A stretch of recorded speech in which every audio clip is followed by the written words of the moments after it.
കശുവണ്ടി വികസന കോർപ്പറേഷനിൽ 2015 ഓഗസ്റ്റിൽ നടന്ന 2000 ടൺ തോട്ടണ്ടി ഇറക്കുമതിയിൽ കോടികളുടെ ക്രമക്കേട് നടന്നിട്ടുണ്ടെന്ന് മുൻ INTUC നേതാവായ കടകംപള്ളി മനോജാണ് വിജിലൻസിന് പരാതി നൽകിയത്.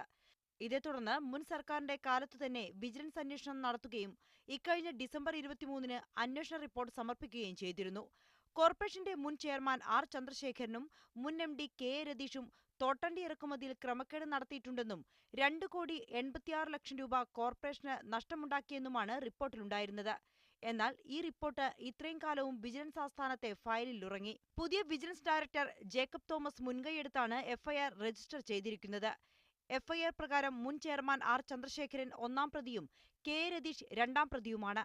ഇവരെ കൂടാതെ കോർപ്പറേഷന് തോട്ടണ്ടി കൈമാറിയ J&J ട്രേഡേഴ്സ് ഉടമ ജെയ്മോൻ ജേക്കബിനെയും ഗുണനിലവാര സർട്ടിഫിക്കറ്റ് നൽകിയ ഭുവനചന്ദ്രനെയും കേസിൽ പ്രതി ചേർത്തിട്ടുണ്ട്. FIR അന്വേഷണ സംഘം ഇന്ന് തിരുവനന്തപുരം വിജിലൻസ് കോടതിയിൽ സമർപ്പിക്കും. മീഡിയ 1 കൊല്ലം.